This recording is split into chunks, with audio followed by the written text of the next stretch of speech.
right, we're going live on Facebook, Dennis, so. Just buckle our seats. Yeah, close out your Google Yeah. Chrome account. Quick. Got the live. Having to be 52.55245, operator temporary 191. You bet. How are you doing? Teresa? I'm Matt. I did what I took a new gig. Nice to meet You got some? Yeah. Where are you going? Normal chief out here. Well, last Friday was, what, 2-3 days ago, was last day of the chamber. Headed to Hunter Health next week. Yeah. Talk to us about Hunter Health. You know, I was just, yeah, well, you tell me, Oh, that's fine, what whatever. makes sense. You're doing me a favor, so you talk about whatever you want. And the place is called Moxie Junction. Okay. It's a cool little old house. You know, it might, Two-story home. yeah, guilty, so I'm told.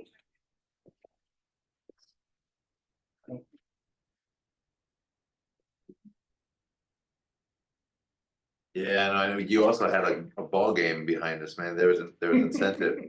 The predicament I might put us in is, well, I don't know that I'll know enough about, you know what I'm saying? I don't know that I'll have. I bet they have some kind of marketing already, something put together. Yeah, I mean.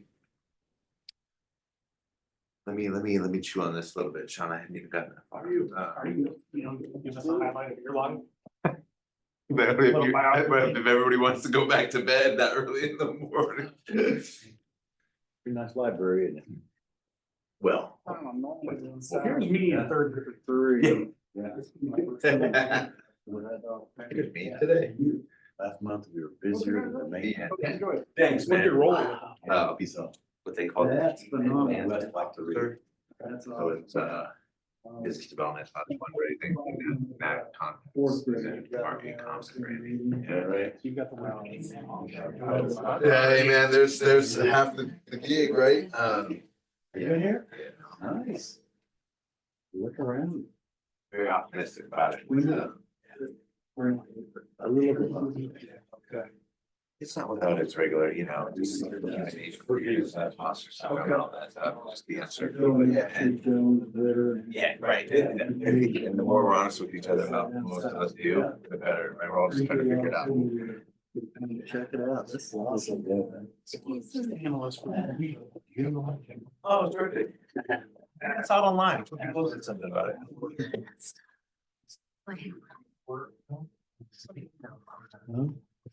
Okay. Maybe if I get brave, I'll watch. Yeah, sure, yeah, great. It's crossed our mind. Yeah. Teresa, no show today? Not yet. Go watch it now. You wanna do a live one? How are you? Hey. Sorry. Oh, thanks. Can you not, like block stuff? I think you can not have people do their video until a certain time too. Yeah. Did they get rid of the other one? There was two. No, the other one is the thing. It has two of them. This just has one. Yeah, it's. As low as it'll go, right? You're doing- If there's somebody short, they can't see. Right. Can do this. I really look a lot different. That looks pretty good. Oh, you not hear that? So that's. No, I've been big for work. Just have to be taller to speak. Well, 6 foot or above. Yeah. Hey, Teresa, is our friend Matt, is it Bowen, is he also a department design chief? That's his title. Yeah, I just changed. So we can promote the dog park. Ribbon cutting. Nice report training session.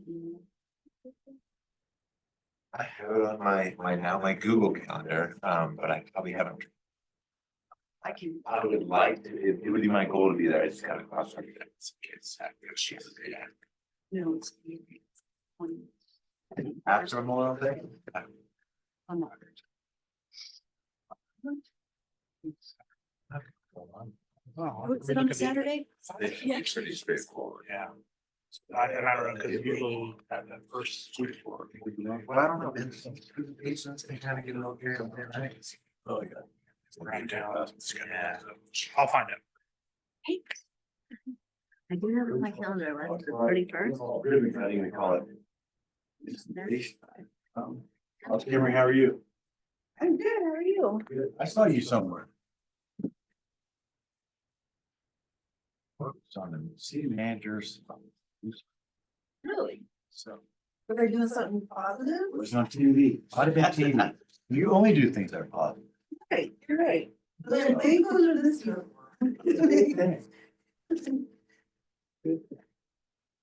What are you sitting over here? Or am I sitting? Am I sitting there? Oh, no, you can sit. Yeah, I didn't know. You already have your thing. I think I just copied you guys from last month, so. Well, then you would be right there. That's a group thing. Oh, dude, did I flip it? I'm good. You're good. I'm good. What is? Here? Here. I'm with you. I'm with you. There's fine, but I didn't care. You can't see. Wow. Oh my God, okay, My 19. We're getting away. Doing the rotation for 9 days. It's coming to that. We might have to renovate the library, TV. Yes. And we will be going to District 6. That's Monday. No. Yeah. I know, Not yet. It's- I do, I look at them. Okay, now. Preferably.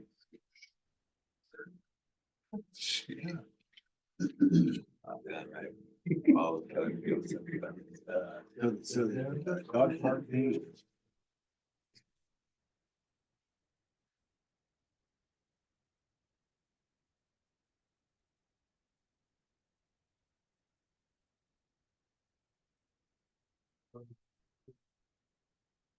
Hey, did you have your event at Sunrise? Yeah. Yeah. Same days of breakfast. Yeah.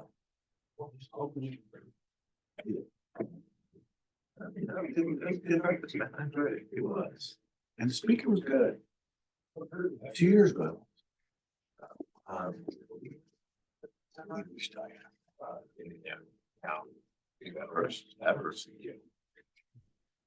Yeah. Yes. Usually. It's every year.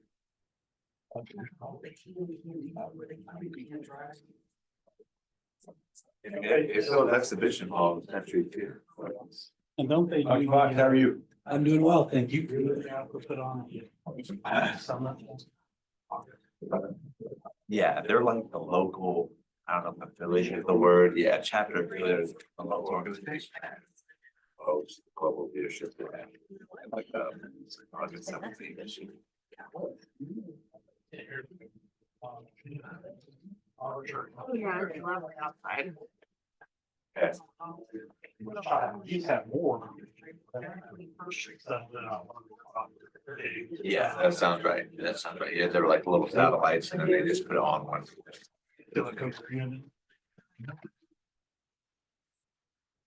Did you see my email last year?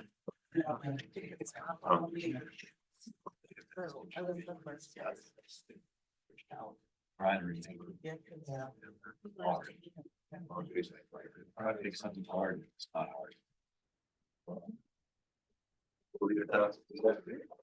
No, this quality. Yeah, kinda.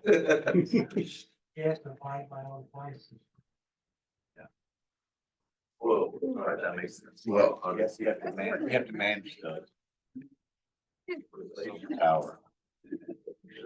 So, Well, good new folks away. Thank you for not You being do. afraid to. So it's, you know,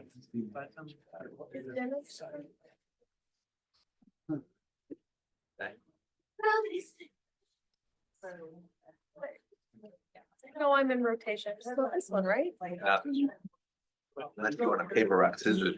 I don't, I really don't. You could do it. Monday. You'll move, you'll move. Are we gonna arm wrestle? Is that what we're gonna do from here on out? It's my turn of rotation. Yeah. Oh, that's not true. Thank you for the compliment. I do. My name. I did. I got that. What was the basketball? Our last meeting was the same night as. Final four. Final four. Final game. Houston and. Great game. Florida led for a minute, 3 seconds. Come on. I would leave things open for about 2 seconds. Quick one. I'm on the work phone. You weren't here for the game. Said you were. I'm so glad I wasn't here because I will be so honest. I am such a loud. I don't have to tell people I'm loud. I don't have to tell you guys I'm loud. I would have been able to contain myself with laughter and I would have just. It's just a good thing that I was not here. It's a very good thing. Hopefully they're filing all these. State grant.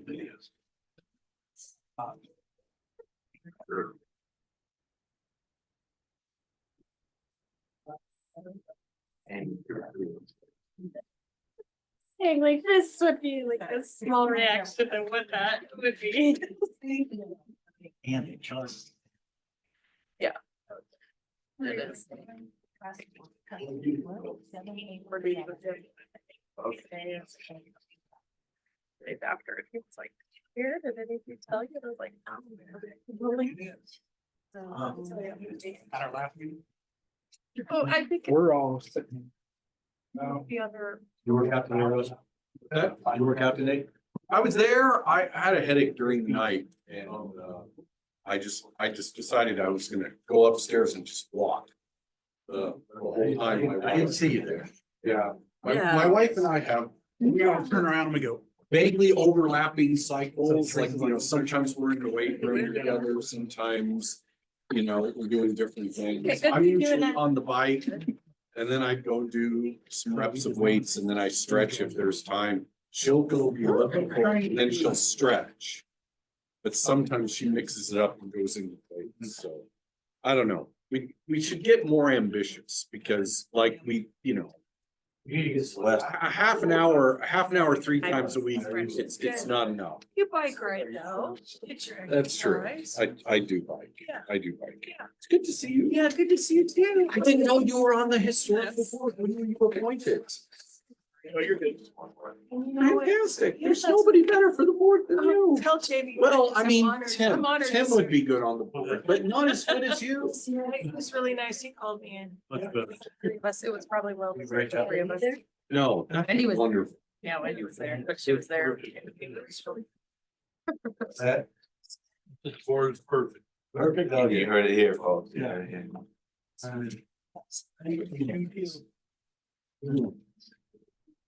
Really? I didn't know you had done that. Yes. Okay. Say that, are we supposed to be like, are we supposed to be? Well, I can compare. I mean, yeah, I like my spot. I'm not gonna be. You're digging your heels in. I'm good. There we go. Now we're at 6. Welcome.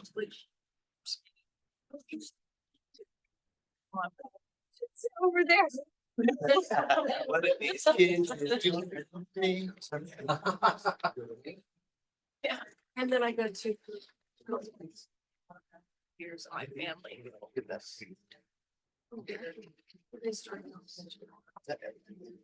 Oh, 17 years. That's very good. Yeah, but there's no screen right here for us to see, like.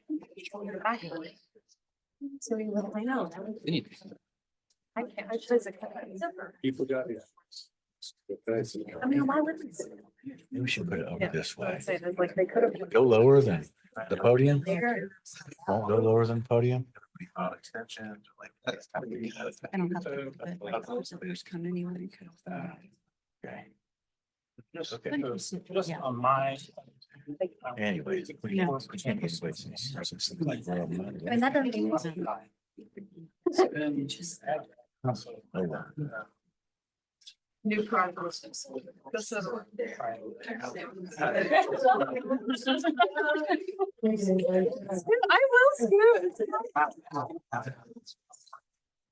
scoot.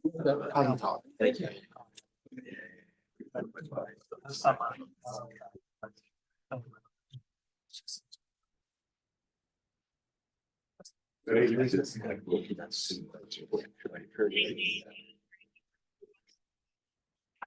Hey, good evening, everyone. We are going to call this evening's District 5 Advisory Board to order. Councilman J.B. Johnson presiding. I will serve as his pro tem this evening. Our first action out of the gate is oath of office. Do we have Deputy City Clerk? Okay. So we will table that until she maybe joins us, which brings us to the approval of the agenda for tonight. Is there a motion on the floor? There's a second. All in favor, say aye. Aye. Any opposed, same sign? Agenda passes. Okay, moving on to an approval of the minutes from last month's meeting.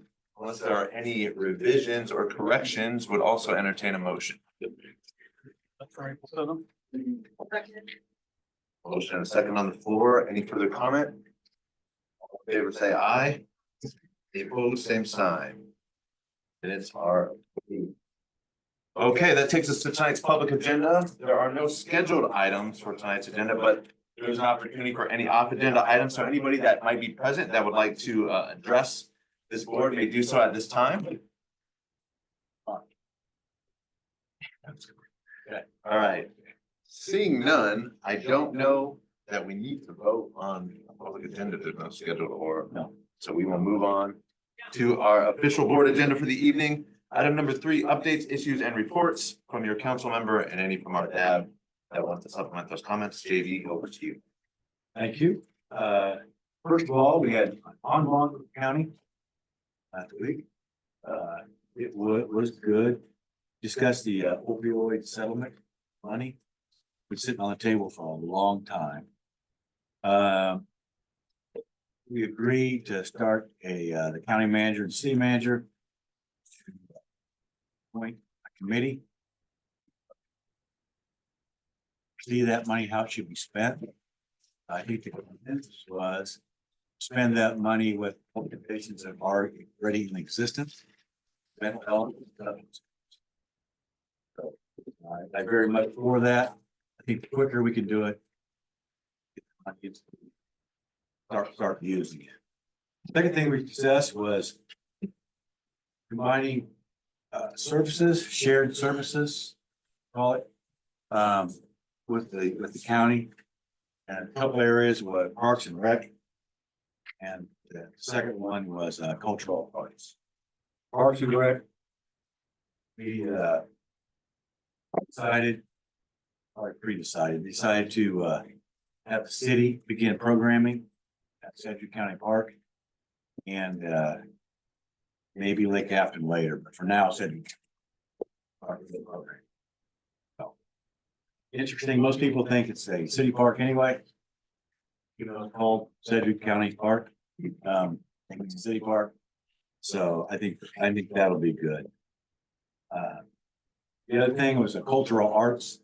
They agreed to have Lindsay, who runs cultural arts for the city, come up with a plan. How that might look, how it might be done. So I think both of them, if they're done well, good. Obviously, if they're not done well, hopefully we can get it done. Last thing and most important thing is our dog park on the west side, District 5 is finally opening. So we're gonna have a release the leash party, release the leash, I like that name, on Wednesday, May 14th at 11:30 a.m. So I think it'll be wonderful. 3 sections in that park, and they will keep 2 of them open, like a big dogs and small dogs. The third one, and it will keep closed so the grass can recover. So if you see one section locked, that's why. They'll rotate those. Teresa and I shot a video there in February. Is that right? And there was about 2 inches of snow on the ground. Shot the video anyway, and there was at least 3 or 4 dogs playing in the snow. They didn't have it locked up then. Playing in the snow, so it'll be very, very popular. Are there any questions for me? Location? Location is right behind Lamont's house. There we go. That's very true. It is. And you'll be providing dinner. It's right by my house. Actually, it's Central and Ridge. It's in the northwest part of that. So there's a repair shop on Central and a driving school that's right next to that. Formerly, there were some apartments that burnt down right there. It's right next to that. It's the old swimming pool, the old swimming pool. Oh, Country Acres. Country Acres swimming pool. Got it. They took the swimming pool out there. It hasn't been used for a long time. There's already big trees there, which is nice. There's a nice hill and stuff. It'll be wonderful. May 14th, Wednesday, 11:30. Love to have you. Any other questions, concerns? Thanks, JV. Thank you. Are there any updates or reports from members of the DAF for your respective neighborhoods or areas of concern? I just say, the brag on the Rotary I work with, part of, 25 years ago, they put together funding for the boundless playground that's inside Sedgwick County Park.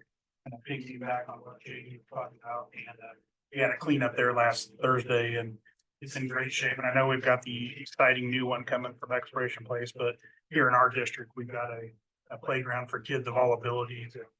And we get out there a few times a year to clean up, so I know a lot of families take advantage of it, but just to know that there's inside Sedgwick County Park, there's a nice place for kids and adults who may have difficulties with other like to have the opportunity to have some fun there. Sure. I would say Sedgwick County Park, is probably one of the most used parks in the city by far. It also needs millions of dollars of renovation. Bathrooms are terrible, especially the ones on the south. And the path needs.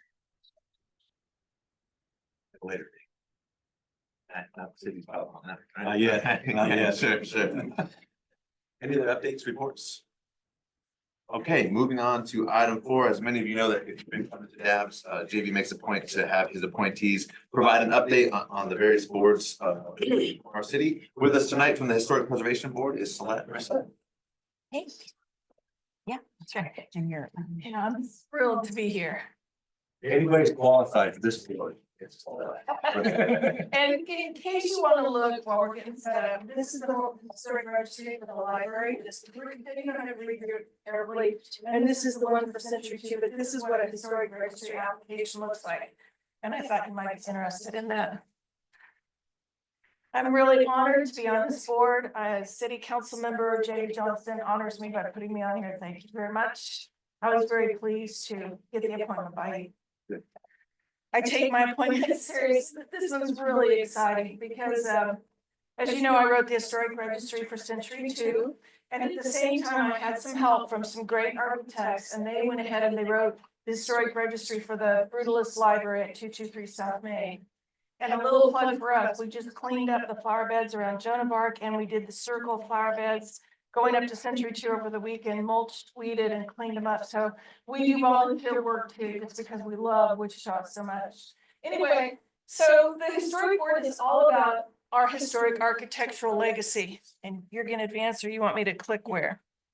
Arrows, great, perfect. So this is a PowerPoint I created. This is what Main Street looked like years ago. Of course, we don't want to preserve this, but that's, our history. So this is an ordinance that was adopted, historic preservation ordinance in 1975, and that's when this board was actually created.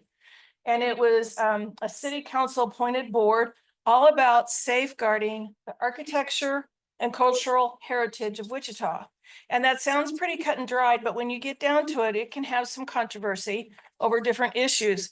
But the historic ordinance itself does line out how you become a historic designated property. So that's pretty clear cut. So who are we? When do we meet? What do we do? We meet at 2 p.m. on the second Monday of the month in the Reagan Building on the second floor. Who are we? We're 7 members. We're appointed by city council members and the mayor. Why? We recommend properties such as these two as historic landmarks and districts. That's number one. We also, this is where it gets a little discussion as we review alterations to those locally designated historic properties. And that can be kind of tricky. You know, you got to maintain the integrity of the building. So this is where we can get in some long discussions about signage and windows and so forth. And the third thing we do is we review changes to the environs registered properties. That's who, what, when, where, and why. So if you want to know who the reps are, District 1, Emily Taylor was appointed. District 2, Steve Klein, he's an architect. He's from Texas. District 3, I know Deborah very well. Deborah Miller Stevens, great to work with her again. District 4, Janice Vaughn Dixon. District 5, of course, Councilmember J.D. Johnston appointed me. Thank you, love it. District 6, Claire Willenberg, who I've known for years because she did the open air baby camp over in Riverside. So I have a lot of longtime respect for what Claire's done in the community. And then the mayor's appointee, Bruce Rowley, who I first met when they had to vote on Century 2. So it's kind of like full circle, but that's who's on the board. There are over 600 structures in the city of Wichita that are listed in the local, state, and national registers of historic places, either individually or in some cases as properties. Like I grew up in College Hill on Belmont Street. My mother still lives there. She wants me to take over ownership of the house at some point in time, but it's arches, right? The Belmont Arches, that is a historic designated 4-block area because of those arches and because those houses are so unique. Built in 1900, the house I grew up in was built in 1915. Now, that doesn't mean that the house I grew up in is a historic property. It's not. It could be torn down. We could do whatever we want to do to it. But that area is a historic neighborhood. So that's an important distinction. So there we have, this is a great photograph by Jules Schulman, who was with Getty Foundation years ago. He came from Los Angeles to take a picture of the library after it was built by locally, you know, Schaefer Shermer actually did the architectural plans for the Brutalist Library. And then this is just kind of a view, Century 2's historic. And then the Garveys went ahead and listed their buildings, which is Olive and, you know, the Garvey buildings, Olive and Willard.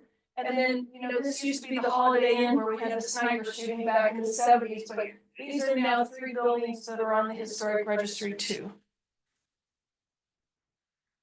So what do? Well, we get a board package just like you do, but this is what we did in our April meeting. This property came to us at 916 North Broadway. They explained why these buildings were historically significant and what their plans were for the apartments. They're maintaining the integrity of the building. They're just wanting to move ahead to get tax credits, right? This helps them with rehabbing the building. So we approved this unanimously. Here's another one we had. This is really cool. Charles McAfee. I don't know if you know Charles McAfee, but he and my late father, he was friends with the first Black mayor of Wichita, so I was really honored I got to vote on this. But this is the McAfee Pool in McAdams Park. He has received national recognition for his architecture. So this was to designate the McAfee Pool to go forward on the National Registry, and this was another unanimous vote. We also, this is really cool too, we've got folks in Topeka now supporting this type of incentive to rehab old buildings. And so there's a resolution called Kansas SB 227 that's going to bump up tax credits from 25% to 40% on historic buildings. So as a group then, we voted to support this resolution. It doesn't mean we have any power. It's just saying, what a great idea. So that's it in a nutshell. I didn't want to take too much of your time, but I would love to know if you have any questions. I'm so honored to be here in front of you. The credit, you said that's going up to 40%? Yeah, It's just still like, it's not been voted on or passed, it's just, it's in the hopper. okay. Yeah.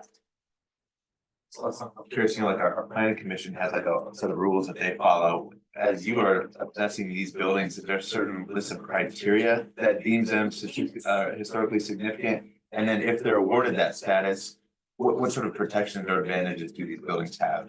Great question, thank you. So when you get these little books, the two National Registry, there's basically 5 criteria, and they label them alphabetically. So when you see McAdams Pool, it's both A and C criteria, and A means there's some social significance to it. So with the McAfee Pool, that was during the civil unrest in Wichita, when there was a lot of segregation and a lot of unrest involving the blacks being separated and so forth. And so that fell under A, which means it's historically significant because of social events. And then it also fell under criterion C, which is his architecture, which Charles McAfee, if you know his architecture, he does very modern, and he actually worked on Century 2, but he does very modern, clean, modernistic architectural elements, so that's criterion C. Now, Century 2, when you see it go around, we limited it to just C, which is architecture itself, because when you get into these other criteria, it can be complicated. And it can be open to debate, so sometimes you want to keep it simple. But yes, there's very specific criterion, and you got to prove it when you write the historic registry. Once they land on a registry that gives them these buildings, what sort of protections or advantages for? A little bit, but it just so you know, a lot of people don't know this. Historically designated buildings can still be destroyed. Do you remember when we had the downtown coffee shop? That was one of the last remaining old brick buildings, and I forget what it was called. Yeah, thank you, Mead's Corner. That was all 3. That was local, national, and federal. And yet, even against what we had, not me, I wasn't on the board, but even against the recommendation of this board, they still tore it down. So Century 2, the library could still be torn down. But it does give you tax credits, which have been used for the new roof at Century 2. That put a new roof on it, you can sell this, public buildings can be, the tax credits can be sold. The library in the new roof, the tax credits can be sold. And actually, I should have brought a pamphlet, but I didn't want to bore you, and here I'm talking 9 miles an hour. But I actually gave a pamphlet to City Manager Layton and to Dante Martin to explain to them how to apply for those tax credits. And so, you know, I do what I can to help our city leaders. Good question. Thank you. Yes, yeah. So whenever you guys pass something to be historic, does that go into the Kansas Historic Society registry? We're just local. Okay. So there's 3 levels. Great question. We're just local. And then from local, it goes to state. SHPO it's called, but it's really SHPO, which is the State Historic Property Office, you know, in Topeka. And they're a great group of people. They'll help people write these historic registries. They helped me. And then it goes on to federal. And then federal, there's actually, if you go and search for, you could look up any of these registries just by doing a Google search because they're out there. And so I gotta tell you one thing that was really cool, and excuse me for being so verbose, but the first meeting I attended on the historic board, we have these documents that we're reading on the agenda with footnote sources. And Century 2 with me as author was one of the first footnotes that I got to read on the board. That was cool. Cool. Any other questions from other guests or the board for Celeste? Do you have any in District 5? Any local preservation? Oh, gosh, in District 5, oh my goodness, I don't know. In all fairness, I'm sure we do, but it would take, I would have to think of, you know, one-room schoolhouses qualify, not that we have any in District 5, but there's also this railroad car that's in Hayes, that's, have you heard of the Marseille train, where each state got a railroad car from France, thanking them for what we did in World War II? Well, I'm gonna help them write the historic registry for that, so it can be a train, it can be a one-room schoolhouse, it can even be a statue. You know, on Central, there is one schoolhouse, it is on the country. There you go. Good for you. Earned his money tonight, It's on the country. Thank you. Yeah, I'm sure there are. That's your tap of my knowledge there, but I do have a question on how to access these documents on park preservation, like for the library, if we're interested further, like, is this something we reach out to the board or? All you have to do, I'd love to have you reach out to me, absolutely, reach out to the board, no problem there, but if you wanna do your own, if you wanna pull this up. All you have to do is like type in Century 2 Performing Arts Historic Registry and boom, the link will come up. Or you can also go to State Historic Preservation Office and go to their website. And then they have a whole way you can search by city, by township, so there's a lot of different ways you can access these reports on your own, but we would love to help you if you had any questions, you bet. Thanks. Good questions. Any others? Celeste, it's been a pleasure to have you this evening. Thank you very much. Thank you for having me. It's an honor. And I'll pick those up down at the end. Thank you. Okay. That concludes the board agenda for tonight. We will move on to staff reports. First up is the Wichita Police Department. Please welcome Officer Kimry.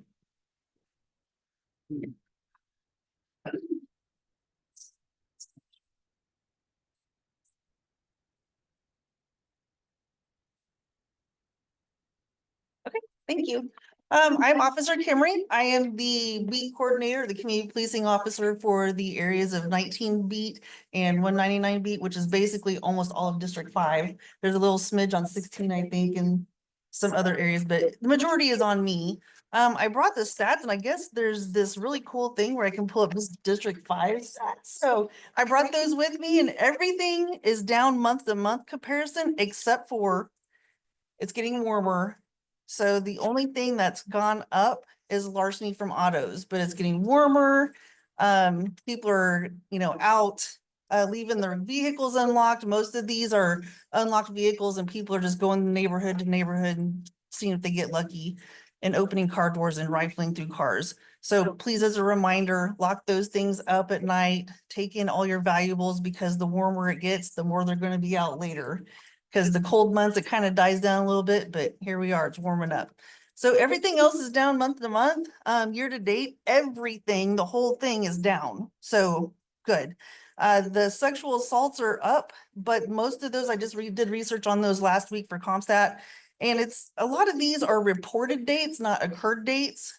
So if something happened 10 years ago, but they're reporting it now, that causes the stat to go up. It's not the occurred date, it's reporting dates. So we had a lot of backdated reports that came through with those all of a sudden, but everything else is down. So I wanted to mention a couple of things. Now that the golf carts has been passed, we've been noticing a lot of people breaking or bending the rules a little bit on those.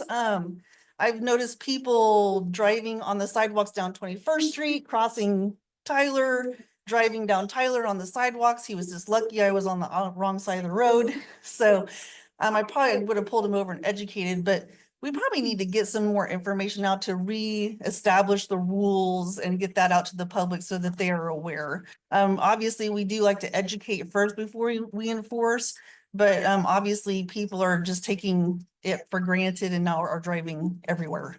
They were doing that before too. Well, they were, but now it's a little bit more, look at me, I'm allowed to. It's like, well, not on that street, but this also opened up, we're getting a lot more complaints. I think people are thinking, well, golf course can do it. Now mini bikes and go-karts can do it. So I have been getting a lot more complaints in the neighborhoods of those riding around in residential areas. So that's also something we're probably going to have to re-educate the community about, like those are still not allowed. So we'll just continue to educate, but you get an education once and then a citation next. So hopefully we can get that information out to everybody again, and then everybody will follow the rules and we can have a happy golf cart community. So anyway, was there any questions or complaints for me? Not one? Wow, okay. I must be doing a pretty good job then. You are doing. Well, thank you. Everything's down. I did want to mention that Second Chance Thursday. I know Lamont's really big into that. We are still looking for a location to host it for us. We've contacted a few places and it's just either not big enough or the dates are not working with our alignment to get that set up. So we are still working on a next date for that. So How big of a space do you need? to execute that? We usually need the size, like something like this, but double or triple. So, because we accommodate to around 200 to 300 people come to the event, not all at once, but we have people waiting in line, so we have to have sections of chairs for waiting to set up, so. We have three big groups that like to come in, us, court, and the DMV, so. So if you know any place, let us know. It's gotta be free and big and seating and tables, so. But any questions from anyone else? All right, perfect. Thank you, guys. Thanks, Humphrey. I'll offer Guadalupe Clinic if you want. It's south of downtown. We'll travel wherever. Yeah, maybe we'll set up an appointment to go take a look at it. Look at it. Very good. Thank you. Officer Kimmery, Yes. would you please to you and take back to the department as well, the Chief Sullivan, I continue to see that the crime statistics across our community are down.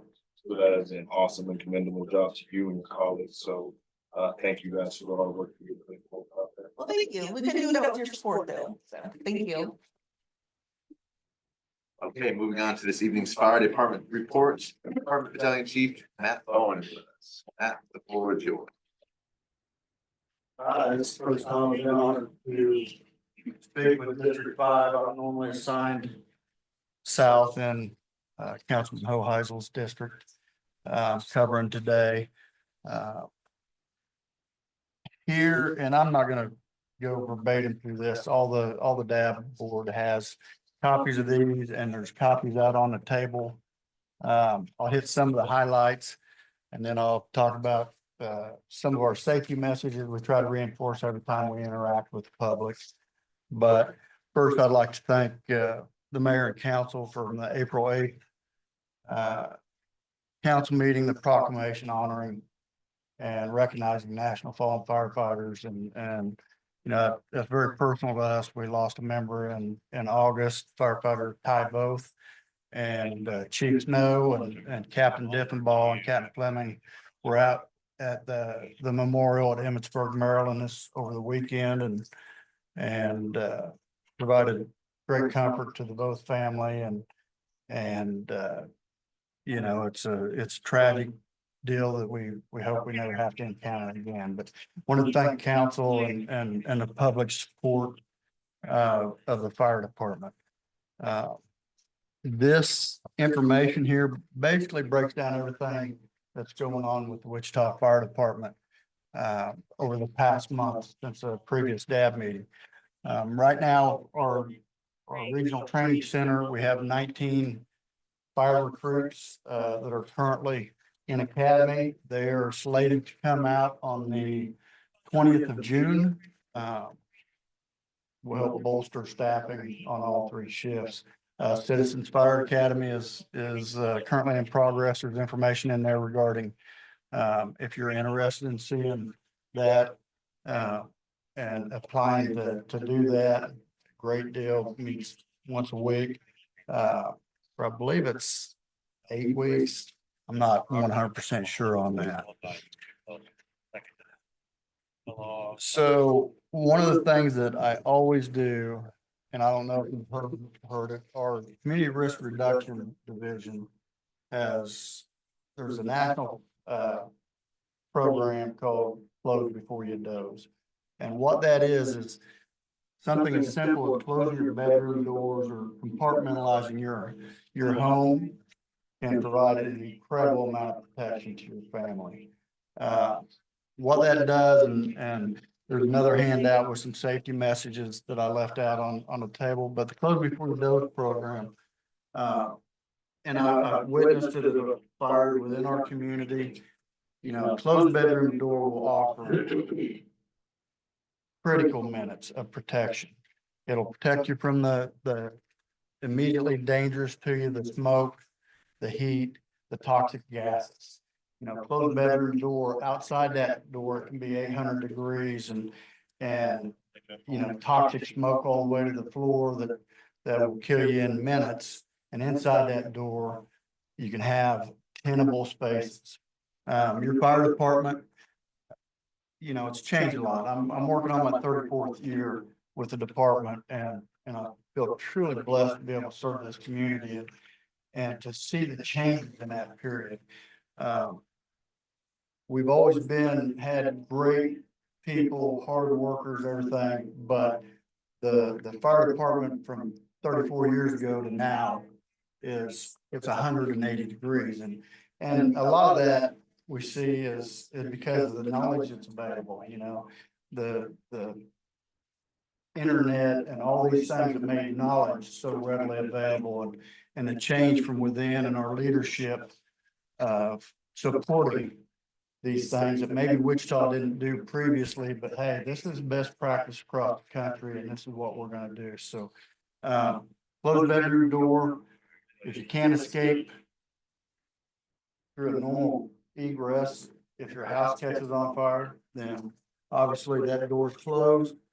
You have a potential window, but we train our firefighters that if you picture a normal home and the front door is blocked by fire, the back door is blocked by fire, our firefighters are trained to know where the most critical life safety areas of that home is. You know, it's egress paths, it's bedrooms, a little bit behind that is bathrooms. So we do targeted searches. So we can't get into normal ways while crews are pulling and stretching line to extinguish fire. We're doing targeted searches. And we train our members, and we're blessed to be equipped with the best equipment and gear and training to allow our members to take a high risk operation and perform it and do it as safe as possible. Wichita Fire Department doesn't exist without all of you. We know why we're here. We know what the community expects of us. And, you know, we appreciate it. So community risk reduction, 268-4441. We'll get you their number. We have a smoke detector program. So if you or somebody you know need help with smoke detectors, we can provide and assist with installation for those that are in need. So if you ever have any questions, don't hesitate to stop by your neighborhood firehouse. Don't hesitate to call downtown, because the only reason we exist is all of you. So any questions?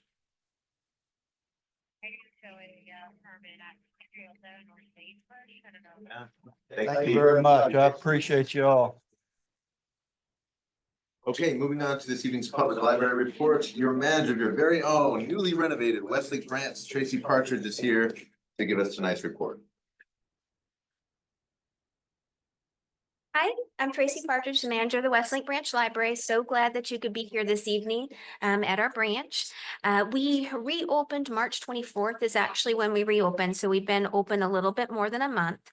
Both the Angelo Northeast Library and the Westlake Branch Library, they both reopened after renovations in March.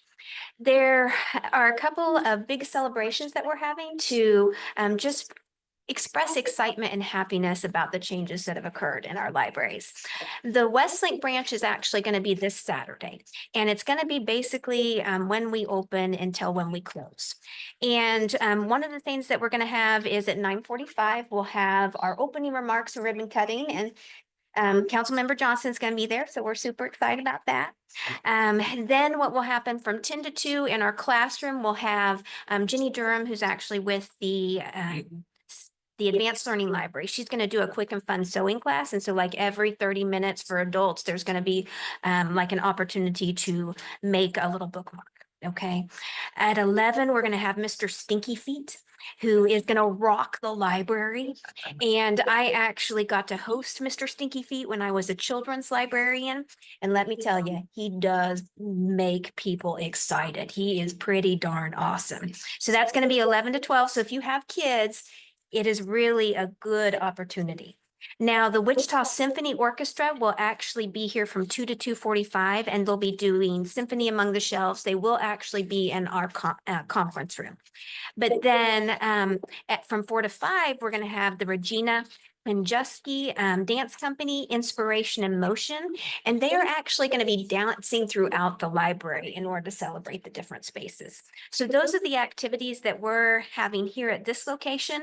The Angelou branch, their grand opening celebration is actually May 31st. They will have a variety of activities too, and those are available on the library's website under events. Now, some other things that I wanted to mention is that Summer Reading Club is almost here. And this is a great opportunity to get your kids reading, but it's not just for kids. They actually have it for teens and adults now too.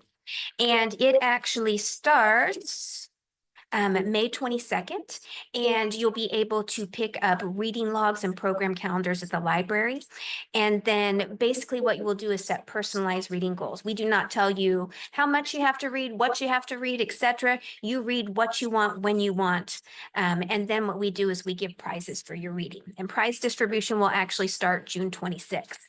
Now, there were a couple of Westlink specific things I wanted to mention, although before I do that, I do want to say we also are still taking summer teen volunteers. So if you know any teens that are entering 8th through 12th grade who would like to make a 6-week commitment to the library, 2 to 6 hours a week, sometime between May 22nd and July 31st, there are still opportunities available.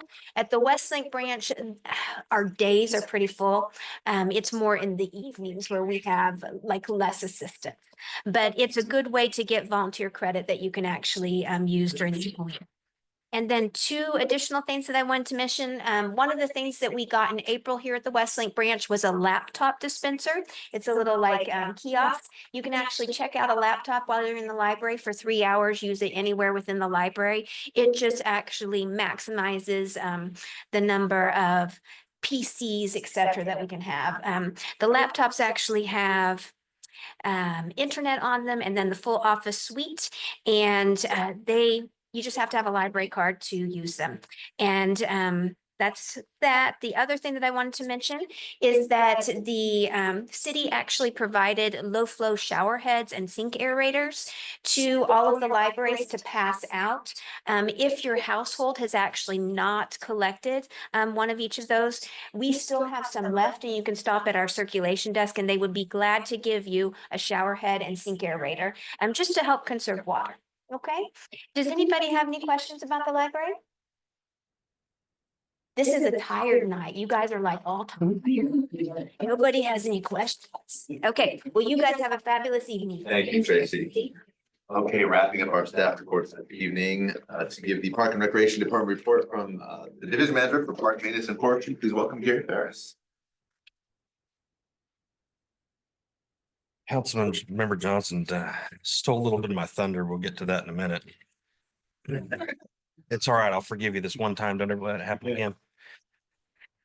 The Spring Evolve Guide is posted online, wichita.gov. Park and Recreation, that's the department website. The recreation summer classes, the registration for summer classes begins today.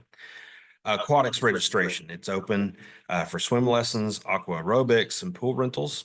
Miracle League swim team registration is now open. They'll be forming a team at Harvest Pool, wichita.gov/Miracle League for more information about that. Swimming pools, they'll be open May 26th at 1 p.m. Splash pads will be open mid-May. I do not have a solid date for that. We're accepting pool reservations through our City Hall office. Many of our pools book up early, so don't delay if you're wanting to host a pool party. Reservations can be held Friday night, Saturday night, Sunday night, 6:30 to 8:30 p.m. Visit wichita.gov/aquatics for more information or more details. And Golfer Appreciation Day is at Auburn Hills on Saturday, May 17th from 1 to 5 p.m. And this is a free community event. Auburn Hills Golf Course is also hosting the Folds of Honor Golf Tournament on Memorial Day. And to learn more about that, golfwichita.com. And this is where you stole it. Country Acres ribbon cutting for the dog park, May 14th, 11:30 a.m. A.m., not p.m. So we've got our facts straight, but also Canine Rooster Dog Park. has a ribbon cutting, Monday, May 12th.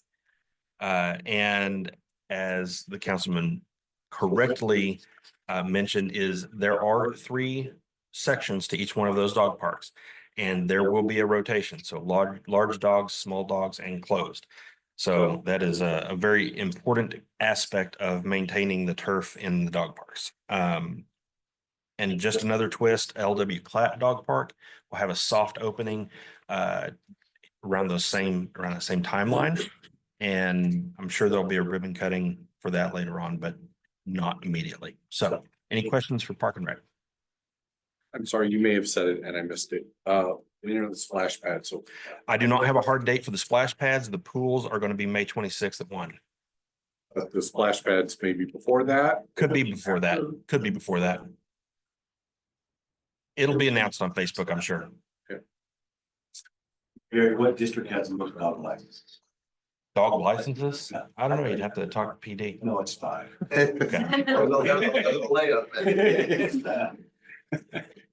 District 5 has the most dog licenses. Okay, that isn't something that I track all the time.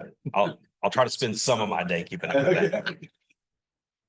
Anything else? All right, you all have a nice evening. All right, thank you, Gary. All right, with that, I would seek a motion to receive and file this evening's staff. Is there a second? Second. Motion has been made and seconded. Any further comments? All in favor, say aye. All opposed, same sign. Okay, motion passes. All right, moving on to this evening's new business. All right, we're gonna look at FY 25 and 26 funding for housing and community services. Andrew Tyree is with us this evening to talk with us about CDBG, HME, and ESG grants. We don't have she the rights to do yet.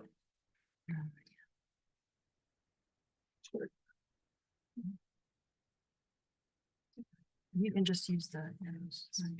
Thank you. All right, good evening. It's good to join you all tonight. Again, my name's Andrew Tyree. I'm with the Housing and Community Services Department. I'm a management analyst with the department, and as was mentioned, I'm here to talk about our 25-26 annual action plan for our 3 entitlement grants, CDBG, home, and ESG.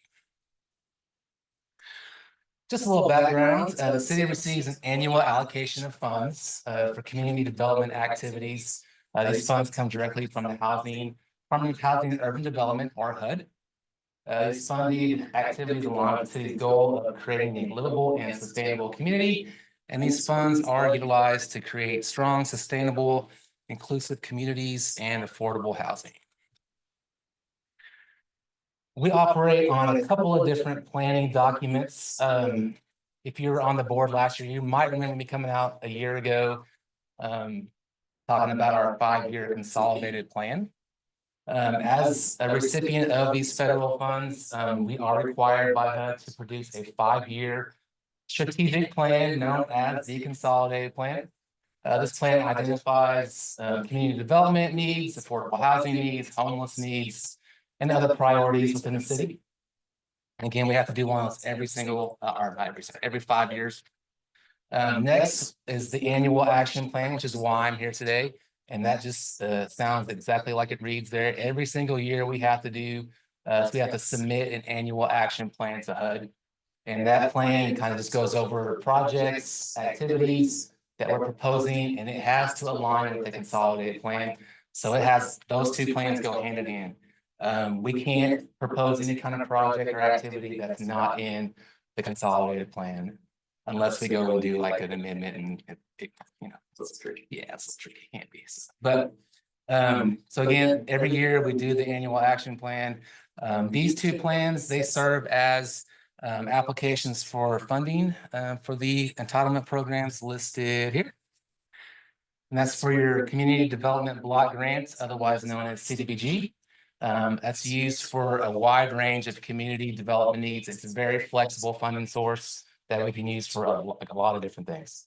Also, the home program, home investment partnerships, or as we call it, home.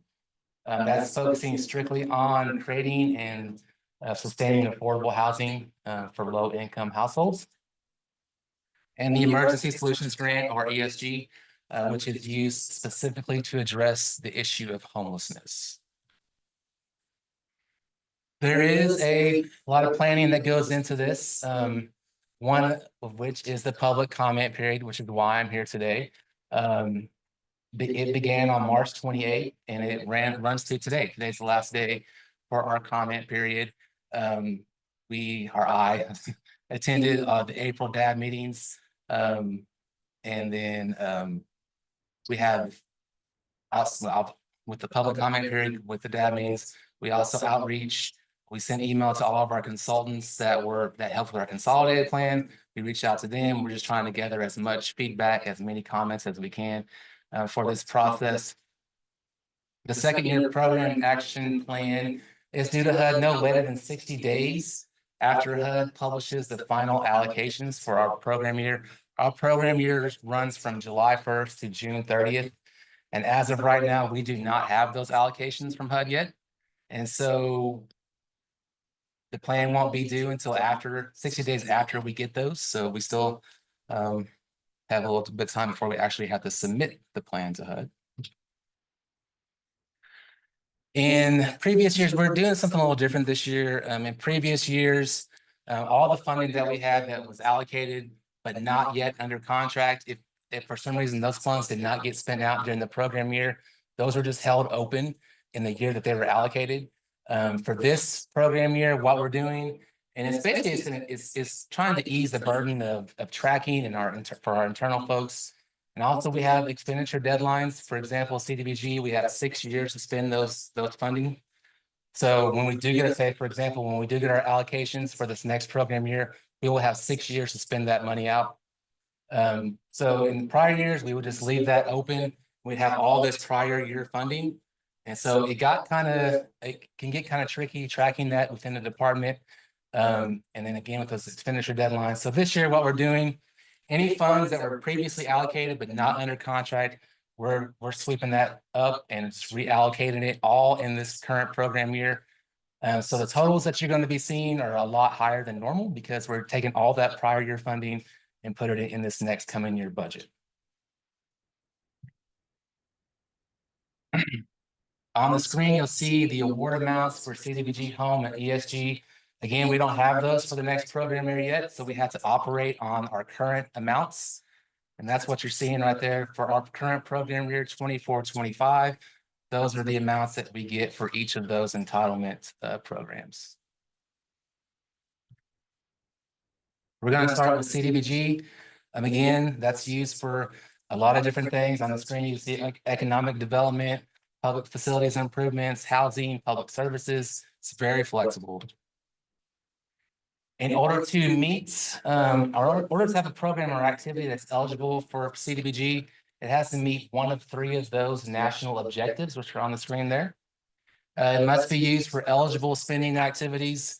At least 70% of spending must benefit low to moderate income persons.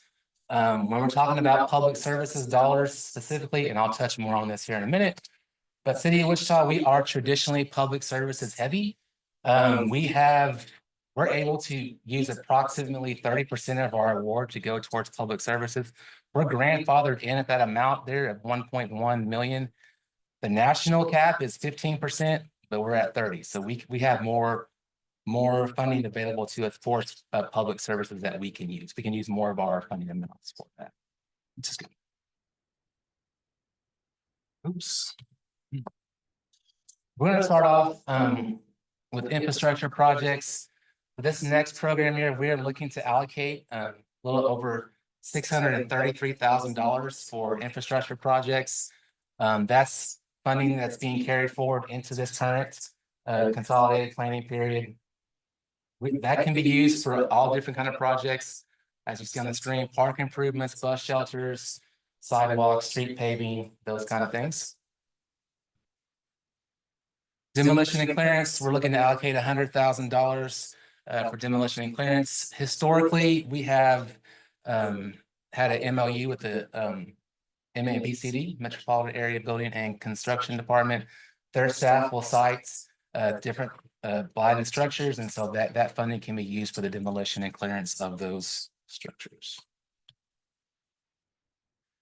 We're looking to allocate $1 million total to the Plainview Community Center. Again, this funding will be to support the construction of a new community center in the Plainview neighborhood. You see kind of how it breaks down, 620, almost 621,000 of prior year, section 108 loan proceeds. And then a regular CDBG allocation of 379,000 and some change. We're also looking to allocate $1 million for non-congregate shelter, and this is going to be on the multi-agency center site. Again, it's going to be used to build that non-congregate shelter, which we are in need of in the community. And there you see how it kind of breaks down the activities I just discussed under infrastructure improvements. Next, we'll move along to housing activities. We're looking to allocate a little over 1.2 million for the home repair program. You see how it breaks down there. Just a reminder, the home repair program is for income eligible homeowners.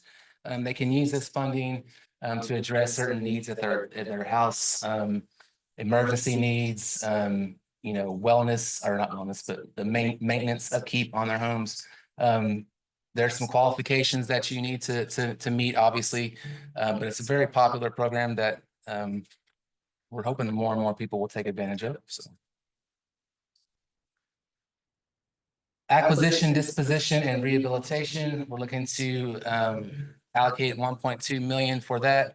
332,000 is for acquisition and rehab of a to be determined area, and then we are looking to have 900,000 go towards purchase of 12 former public housing units.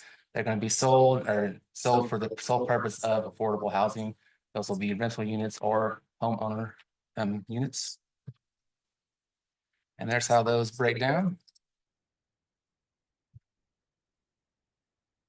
HUD allows us to use up to 20% of our allocation for administration. And so there's kind of how that breaks down, a little under 595,000 going towards administration costs. And there is that breakdown. I mentioned earlier, public services. Again, there's that amount of 1.1 million that we're capped at. That 1.1 million goes into these activities. A little over 100,000 for Housing First program delivery. That is for our full-time staff member that operates the Housing First program. 475,000 for subrecipient public services. Just a reminder, last spring, this $475,000 was determined. We had the grants review committee that came together and looked over all the applications that were submitted via the RFP process. Dave, I think you were on that committee. We had a really good grants review committee this past year. But they came together, they determined those allocation amounts on your screen there for our public services. Again, that was $475,000. And we have a good mix. We have youth services, DV services, and also homeless services represented there with that funding. Also, with public services, 385,000 goes towards the Office of Community Services. This funds the community, the CSRs and their admin assistants there at Atwater, Colvin, and Evergreen.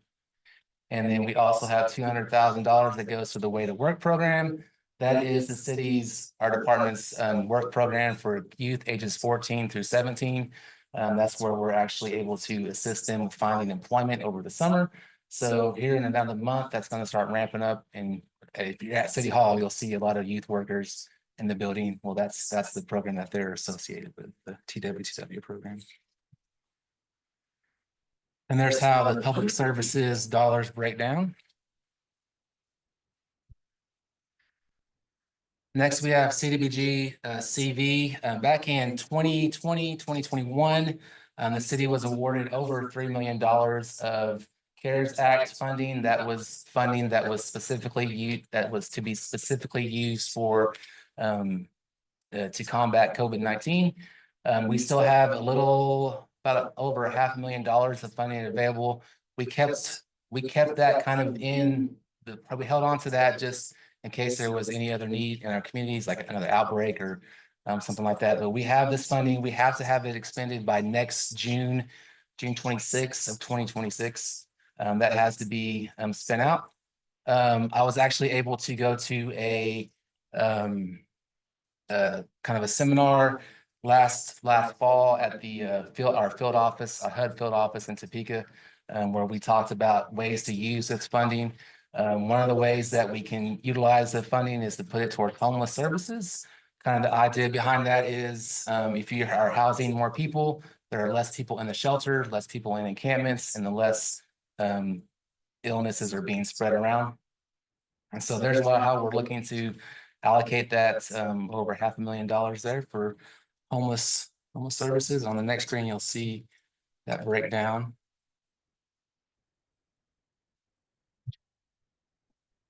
All right, moving on from CDBG to the Home Investment Partnership Program, or HOME. Again, this is these are funds that are to be used specifically for the creation or sustainability of affordable housing in our community. And again, like with CDBG, everything that we have, any leftover prior year resources, we're putting into the budget for HOME this year as well. So that number that you saw there, that 11 million is very high, obviously.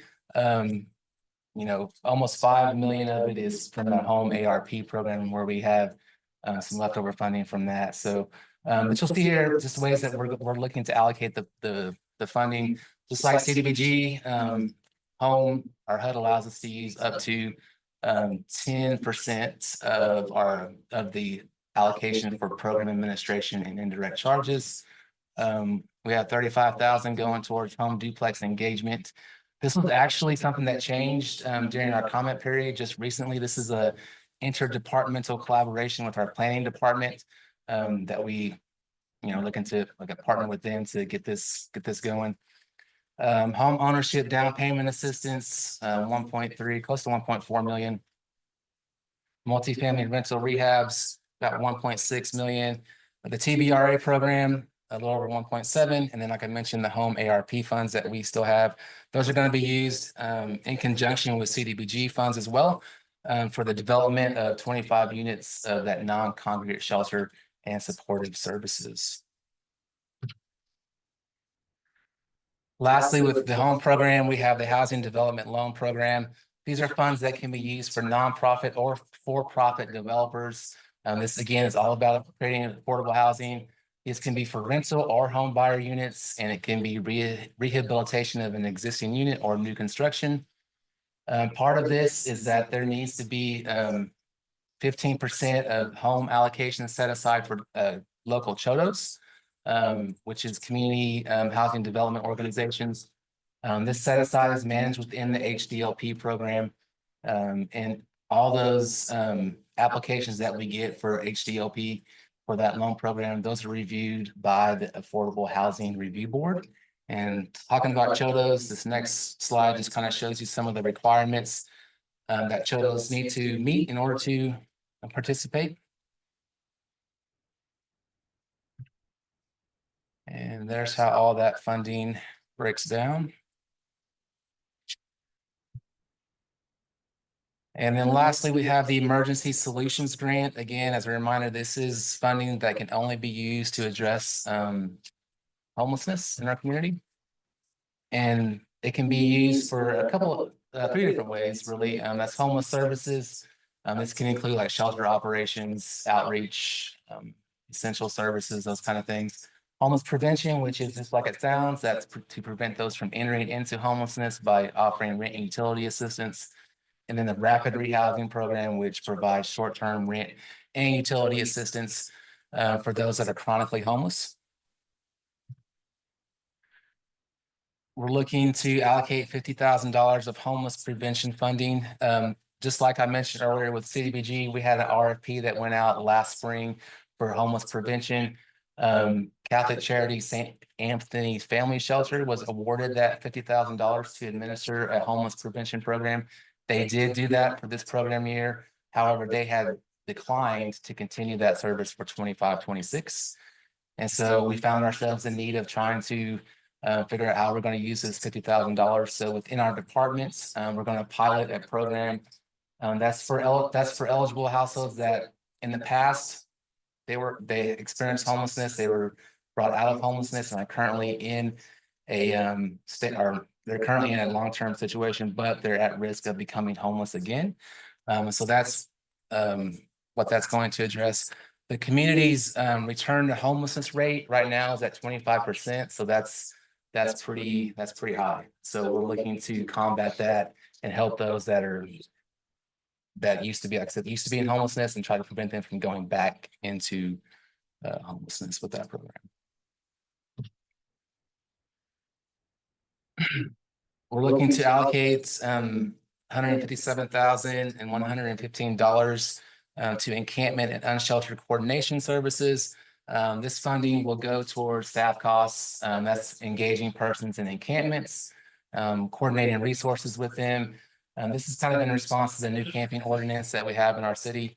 We're hoping to get in contact with those folks so that when they are asked to leave their encampments, trying to get them resources into actual stable housing so that they're not just going and setting up camp somewhere else. So this is trying to reduce and try to help them with resources and long-term housing options. ESG funds allocated for the winter shelter in 2024 program year. It could not be used for that purpose due to the time frame, so we're using that funding for this project. And lastly, rapid rehousing, a little over 35,000. That's funding that's going to be made available for rent and utility assistance for those that are literally homeless, to help them, enable them to move into permanent housing. And then you also have some program administration and indirect charges as well. And there's how that breakdown looks. Some important dates, the comment period that ends today. We attended, like I said, the DAB meetings in April, and then this one is in May. We have our public hearing tomorrow morning at City Council, and hopefully there will be council approval. And then we need to get this submitted to HUD. Says May 15th, but we have to wait on those allocation amounts first. So up to 60 days after that, but submission to HUD's coming soon. It's recommended that the district advisory board provide comments. Again, comments can be made through tonight's. You can, I guess, I'll just need to give those to me now. You could email me later on too. I'll see that later if you decide to send that to me. The draft plan is still up on our website at that link there provided. And so right now I'll take any comments or any feedback, questions that you might have. Sure. How much collaboration do you have with other departments of the city, such as I saw infrastructure, stormwater, or even the police department for places that need, or yeah, how much coordination? Yeah, we try to coordinate with our departments. I know, like with PD, the hot team, they're up in our office all the time with our homeless services. We coordinate with them quite frequently. Like I mentioned earlier, the planning department, we're starting to do more, do something there. In the past, we have looked at other departments and been able to like with the TWTW program, for example, that's a citywide kind of thing where we have kids in multiple departments working, and so we try to really reach out to other departments and see what we can do to help the entire community by partnering. But yeah. Thank you, Andrew. I want to say it's a lot of content. You're very thorough. Yeah. Appreciate that. And I know you preface this by the HUD allocations are not in yet, so you're operating on assumption. Is there a risk factor of those amounts being less than your assumption? And if so, how would you qualify that risk factor? So yeah, I'm actually glad you brought that up because I forgot to even mention that. I had it in my notes and I guess I'm nervous or something. I wasn't looking at my notes. You're good. What good are the notes if I don't look at them? So in the event that allocations come out and they're at least 20% less or 20% more than what we have projected, we have to start this whole process over again. So you'll see me again basically we have to go back out to public comment. We'll have to adjust, take some money from this area and put it here and kind of we'll have to make those adjustments. So yeah, so there's, I mean, our director, I believe she got word from HUD, like we should be getting funding allocations here pretty soon. That's what HUD was saying, I believe, but that was a couple weeks ago and we still don't have them. So, so yeah, there's potential, like I said, if it's less or a lot, well, I don't know if it'll be a lot more, but if it's less, then we'll have to make some decisions and reshuffle some money basically based off that. So. Yeah, JD. I will compliment the housing department. You guys do a great job. Appreciate the Thank hard you. work Thank you. very much. Well, I appreciate you letting me come back out. I know we were gonna do this in April and then but I'm glad you let me come out and kind of give the presentation. So, yes, ma'am. Notice that there's a lot of empty houses in District 5 that are empty, that are owned by the city. We had 350 at one time, and I'm sure it's down, but that's part of your program, right? Is to get those out to people who need affordable housing. Yeah, so Is our inventory down from 350 houses? yeah, I believe so. That's not like my actual specific. No, you're good. I'm glad you asked. So I don't want to give you the wrong data, but I know that they've been working on getting those sold and because they're being sold for the sole purpose of, and they need to be used for affordable housing. So yeah, it's from what I know, it's down from that 350. And Andrew, over half of them are already sold. Yeah. Oh, good, Last big block got submitted to HUD. good. So HUD, how long it takes them to reduce workforce, how long it takes them to get that approval. So I know Sally's hoping for it in November, December, maybe. That's getting sold, includes 35 brick houses just south of the West Y. Yeah, Chauncey Village. I was gonna say that. I've knocked on those doors. Those are And two, they're brick and they have fenced yards and they have driveways and garages. 2, 3, and 4 bedroom houses. Yes, and they're empty. And they appraise, or at least Zillow has them from 144,000 to 186,000. So those are being part of that group getting approved. Part of that, those are part of that group. Awesome, that's great. They could not put those on the market, another one down south until over half the houses were sold. HUD wouldn't allow them to do it. So now over half the houses are sold. This final group's coming in and they're the largest group by far. Good, because the neighbors there really wanted to see those houses sold, put on the market and families move in. So that's great. Great affordable housing for families. Like you say, Yeah. Fine, that's fine. As Andrew noted, there's no formal action required of this body tonight. Was there any other additional comments or questions about the funding priorities across these 3 grants? Andrew, appreciate your time. Thank you very Yeah, much. Thank you. Y'all have a good night. Okay, bringing us home this evening to discuss our 26-27 operating budget and the next decade's capital improvement plan. Please welcome Finance Director Mark Manning. you got the big boss tonight. Thank you for having me tonight. I'm Mark Manning, I'm with the Department of Finance. You know, I don't get very many perks in my job at the city, but I do get one big perk, and that is every time this year, when it's time to go see the district advisory boards, I get first choice of which one I want to go to. So here I am. Yeah, good. Good.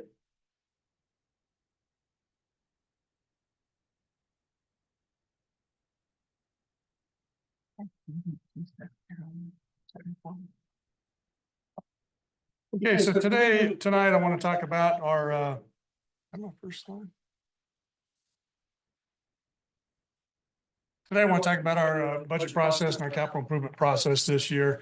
To kind of get you up to date on where we are and to tell you what we expect to do and how we expect to align our resources to what we want to do.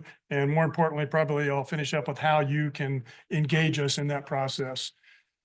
So what I want to talk about again is what we want to accomplish, what the city of Wichita wants to accomplish in this budget process. And then we'll talk about the resources we think we'll have available, which of course is the operating budget and the capital improvement program. And then we'll specifically talk about our schedule and resident engagement. So I think you guys are all familiar that we do a community survey every year.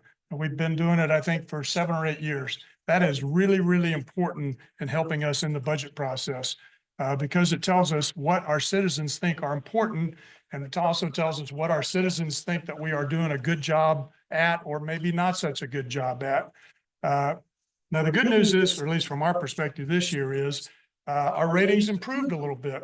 This shows you we had 3 areas where our residents thought that we did a worse job than we had in previous surveys. About 85 items, or, you know, the bulk of them, the feedback was, yeah, you're doing about the same. But we did have 22 areas in which we received higher ratings, which is somewhat gratifying to us. But again, the citizen survey, very important. If you ever get one in the mail, please fill it out and return it. So what is important to our residents based on the feedback we are getting in the citizen survey? I've listed about 8 of them on this slide, and this is very important and somewhat important, which we add up to determine the most important things. And you can see they're supposed to have are probably pretty obvious. I would think most of you would agree. Drinking water, that's number 1. That's pretty important. Crime prevention, affordable housing, fire services, police services, street repair, economic development, homeless services. Those are the top ones that we've listed on that slide. This slide is very important to us. That tells us what is important to our residents. And, you know, our job at the city is to serve our residents. So very important feedback. So what we do with that information, among other things, is we create a matrix. And what this matrix does is it kind of synthesizes all the information in the survey and tells us what residents think is important and maybe not quite as important, and what residents think we're doing a really good job at and maybe not such a good job at. This quadrant over here, which I'm told is magenta color, is I'm colorblind. I'm not sure what, I've told it's magenta. Hopefully that's right. Anyway, that quadrant is the things that we have been told is very important, but in which we have room for improvement. So what you'll find in our process last year and this year is that is the quadrant that we're trying to devote most of our time towards. We don't want to not do well in areas that are really important. Now you see up here, this is the good quadrant. This is the quadrant of stuff that is really important and that we do a really good job at. Ideally, that's where we'd be. But point is, you'll see a lot of things in this quadrant here where we'll focus a lot of discussion and a lot of energy. Basically, a lot of the things I just mentioned: crime prevention, street repair, economic development, affordable housing, things of that nature. So that's what we use this for. Now let's talk about how what our residents want aligns to what the city council and the city of Wichita's overriding strategic plan has in it. And there's a lot of similarities, obviously, which you would hope would be the case, and it is. We have a concept where we have 5 pillars of big picture things that we want to do well. We want to keep you safe. We want to grow our economy. We want to create conditions for you to live well. And we want to build and maintain dependable infrastructure. And then on top of that, we also want to be a very well-run city in everything that we do. So if you ask me what's the city of Wichita want to accomplish, I would tell you those 5 things. We want to keep you safe, grow the economy, build and maintain infrastructure, create conditions for you to live well, and we want to do all that efficiently, i.e. be a well-run city. But below that, we also have goals. We have goals within each one of those pillar areas, which are a little bit more specific on things we want to accomplish. And I'll show you a few of those in a minute here. And then we're going to align our departmental operations with those strategies. Now, we're organized by department. So, you know, a lot of times you'll hear the police department budget is 125 million or the fire department budget's 65 million or whatever. That's because that's the way that we're organized.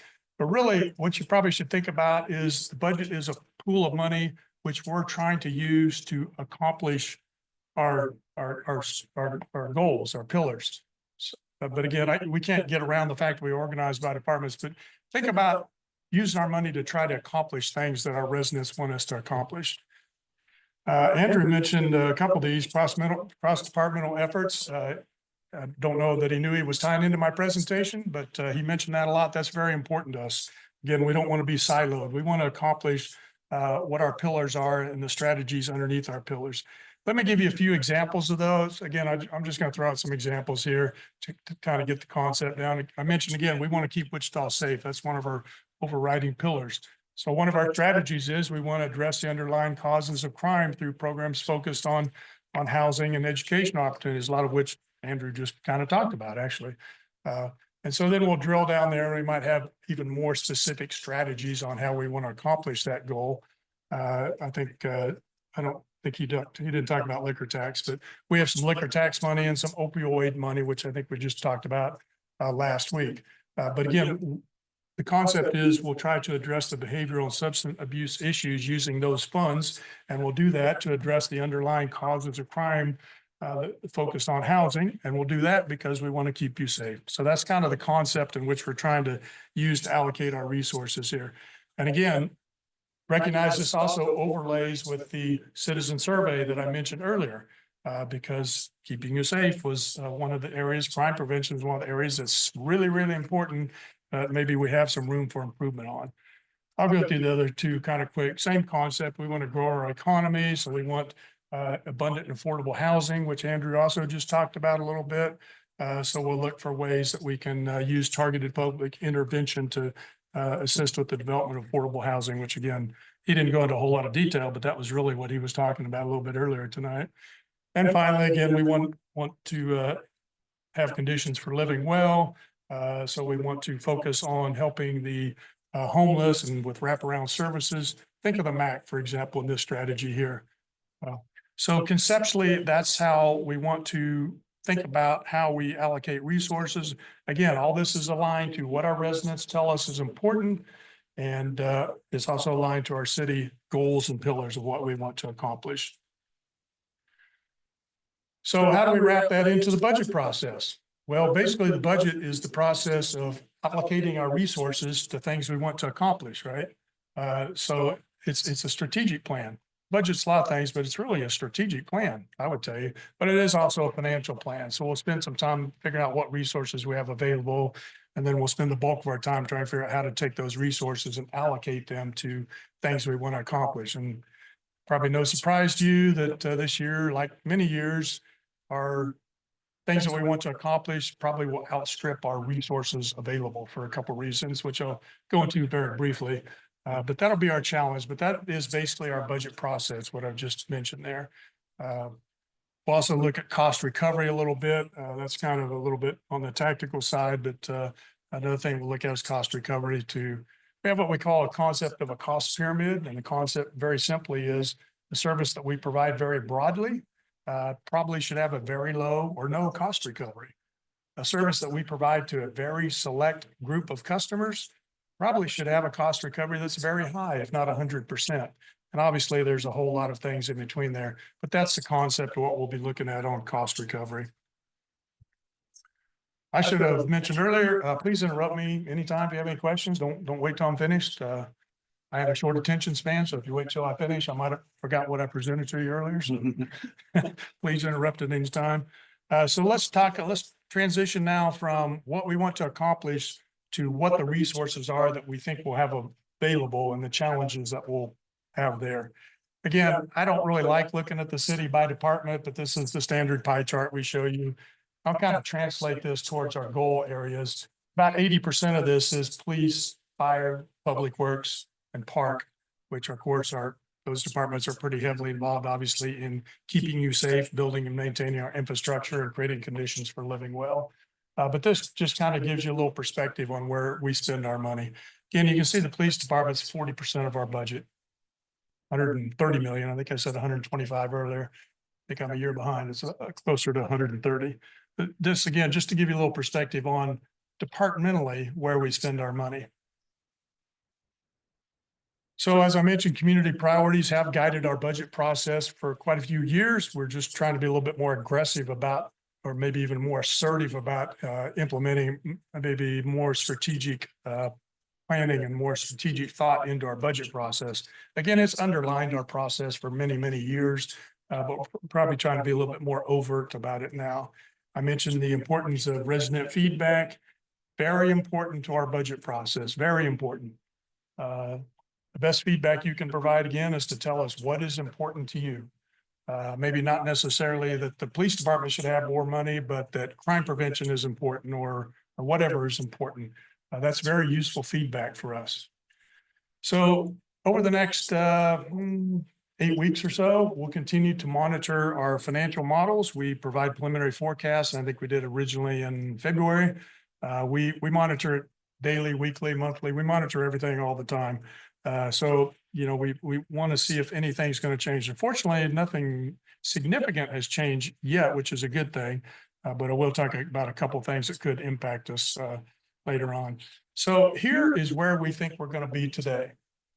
Now, the good news is we think we'll be balanced in 2025. And obviously the objective is for this number at the bottom to be zero, obviously. You can see that we expect to be pretty close in 2026, and then we expect to maybe not be quite as close in 2027, $5.6 million. Yes, ma'am. Yeah, you're right. I don't have the thing that says millions of dollars. I should have put that on there. You may be wondering why. I'll give you the very simple explanation of why we have challenges in the future. You know, the pandemic did a lot of things, caused a lot of issues, but fundamentally, it caused two things that are impacting our forecast. Interest rates went up a lot, which is fantastic for us on the revenue side because we have a large pool of money, idle funds that we invest. And so we had very substantial interest earnings over the last several years, which is why we actually ran surpluses a couple of years ago, up into last year. On the expenditure side, early on, we had challenges filling positions, so we also underspent a lot. We didn't want to, but we did. So both those are really good. What do we think is going to happen in the future? Interest earnings, we believe at some point are going to drop. I mean, it's a question of when. I mean, you know, there are beds all over the place, and we live in a pretty dynamic world right now. But fundamentally, I don't think they're going to go up. I think they're going to go down. And when we go down, that large one-time revenue stream that we greatly benefited from the past few years is going to decrease probably significantly. So we got one of our significant revenues that's going to take a nosedive at exactly the same time when our wage base is going to increase significantly. Why is that? We had a lot of inflationary pressures. I mentioned we had a lot of challenges filling positions, particularly on the public safety side. We had some comparability issues. So we strategically increased wages in public safety, but also on the civilian side. So we're going to have, by the way, wages are 75% of our general fund expenditures. So you're going to see our largest expense grow, and you're going to see one of our significant revenues decrease. Simplistically, that's what's causing us problems out here.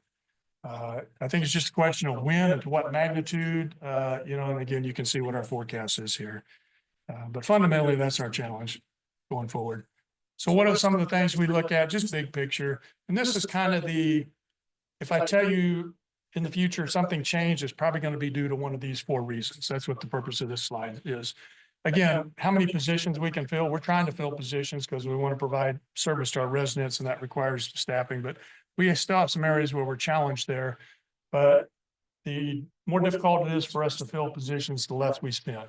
So we'll keep an eye on that. Obviously, economic conditions, monetary policy, you know, we're not economists. I'm not an economist, but we're obviously keep tuned on what's going on there. Property tax growth rates. I'll talk about that just in a second. Property tax is about 36% of our revenue in the general fund. So it's a significant revenue stream. So obviously we're very tuned into what we think the growth rates will be. And finally, I mentioned labor rates. We do have labor contracts coming up for negotiation in the future. So how those contracts wind up will have a significant impact on what our long-term future financially looks like. Again, we're very competitive now on wages based on the changes we made over the last couple of years. So I don't know that we'll be in the position where we were a couple of years ago with the raises that we provided, but point is what policy decisions are on labor rates is going to have a significant impact on our future. I talked about assessed valuation. The only difference in this slide is the top line there. This is a slightly different scenario for property taxes. Now, if you own a home, I have no doubt that you're well aware that your appraised value of your house probably increased fairly substantially this year, and probably increased quite a bit last year. It probably increased fairly large amount the year before that. So that generates additional revenue for the city, but we also realize it has a significant impact on homeowners. You know, we control what we can control. The city controls what the city can control, which is the mill levy, and that's been flat for 35 years.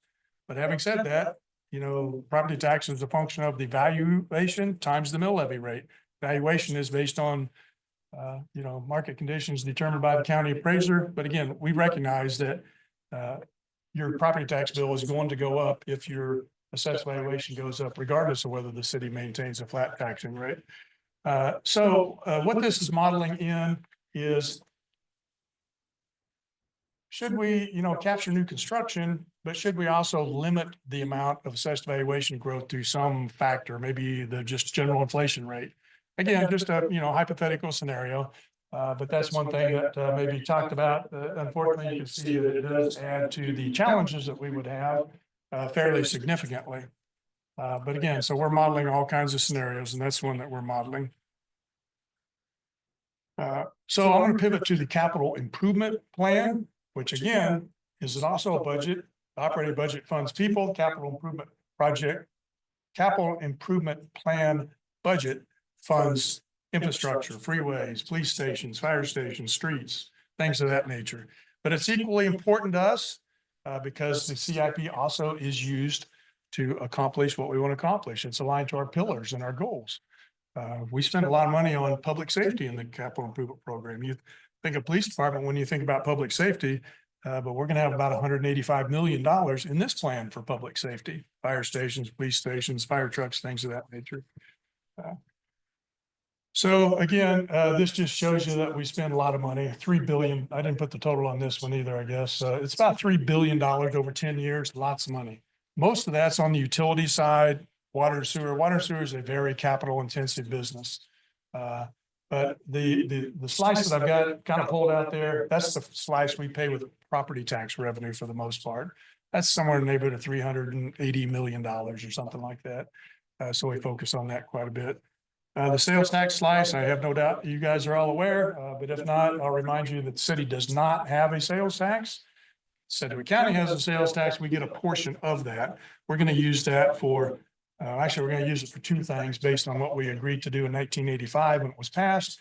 City of Wichita pledged that we would use one half of it to reduce your property taxes, which we've done. And the other half we use for freeways, roads, and bridges. Basically, that local sales tax is how we funded the 13 or 14 miles of Kellogg Freeway that now exists, that didn't exist in 1985. Property tax side, we reduced our mill levy by about 8 mills in 1986 when the property tax was implemented. So basically, our mill levy today, I would argue, is about 8 mills lower than what it would have been but for the passage of the countywide sales tax. Yes, ma'am. I just wanted to point something out. You could keep it at a revenue neutral state of property tax if you drop the mill levy as assessed values go up. It's called revenue neutral. Yes, she's exactly correct. We have a concept, tax lid concept in Kansas called the revenue neutral rate, which is that if we keep taxes levied at exactly the same level, we are compliant. If we increase them by $1 over what we levied last year, we're not compliant. Probably 99% of the cities in Kansas are not compliant, including us last couple of years.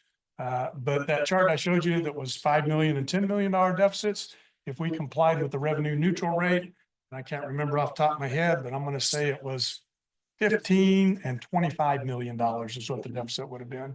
So significantly more. But that is a policy choice, no doubt about it. Question? Yes, The other, yes, sir. what are some of the variables in the other category? Last slide. I remember what I'm on here. I don't remember another on this. You're talking about on the general fund, right? On this slide doesn't have another. No, it's the last slide. Previously. Oh, yeah. Other, yes. Yeah, that is gonna be, I think federal funds aren't in there. It's not transient guest tax. It's big. You know what? I'm drawing a blank. Usually I don't draw a blank very often, do you? You got me thinking here. It'll come to me by the end of the presentation, I'm pretty sure. I'll think about it as I'm.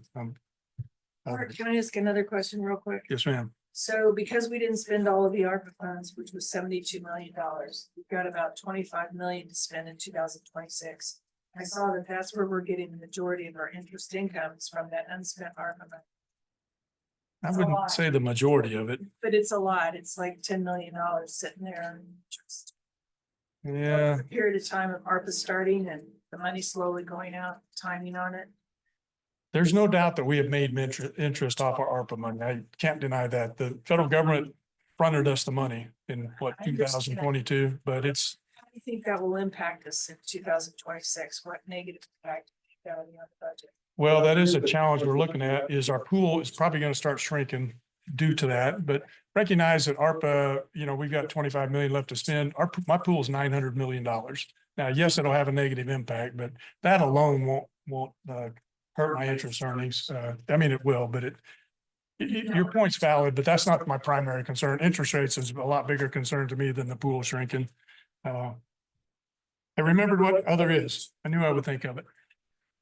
We conceptually, in our capital improvement program, have a new convention center programmed in.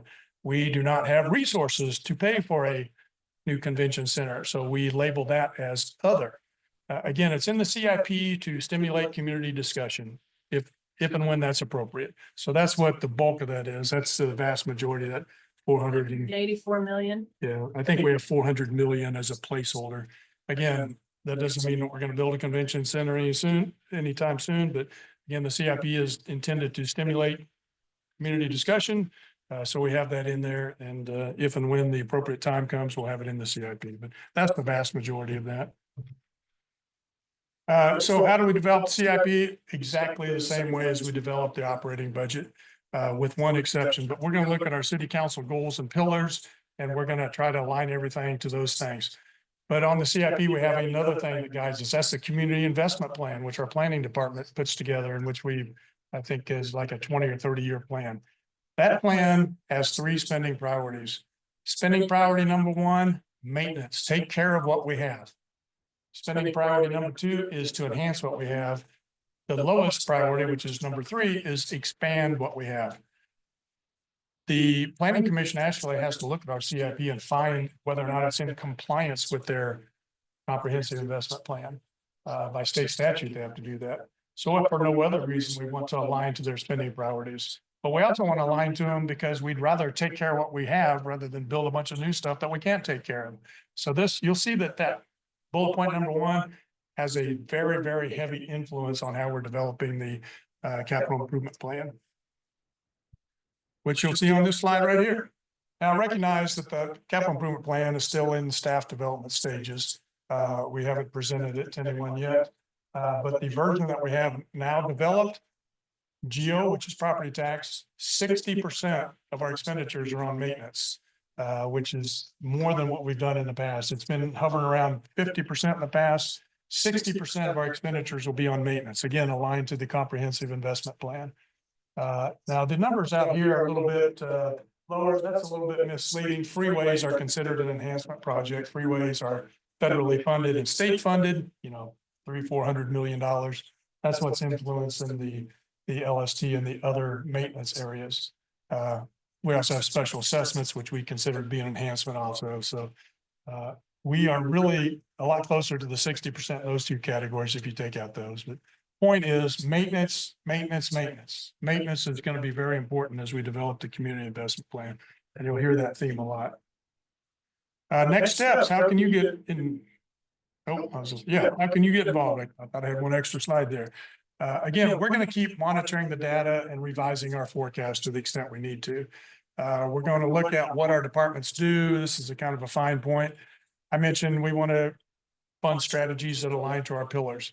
We also want to look at what we're doing and find out if there's something that we're doing that maybe doesn't align to our pillars. Because if we find things like that have a lesser linkage, those might be things that we might determine shouldn't be funded.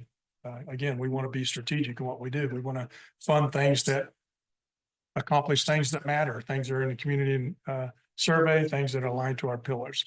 Again, we'll also continue to solicit resident feedback, and I've got 2 ways that you can do that on this slide. We're going to do a thing again we call the budget simulator, and I actually have a handout which I forgot to hand out, but please take one of these. This QR code here will take you straight to it.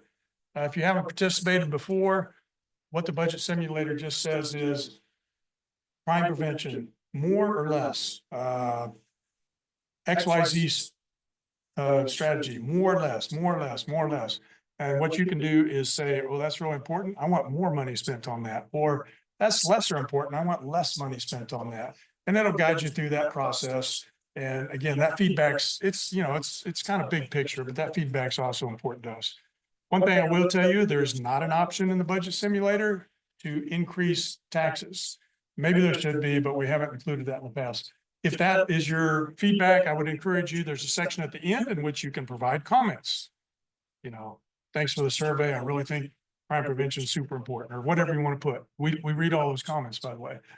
That would be the place to say something like, appreciate the exercise. I did the best I could, but I really think that you should raise taxes or lower taxes or whatever your feedback is. Again, can't do that empirically in the model, but use that feedback box at the end.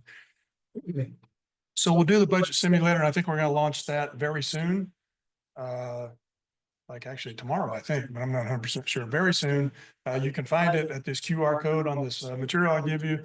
Very simple to fill out. Takes you 2 or 3 minutes. Very important to us. The other thing that we'll do also is social media town halls, which we've been doing now for quite some time.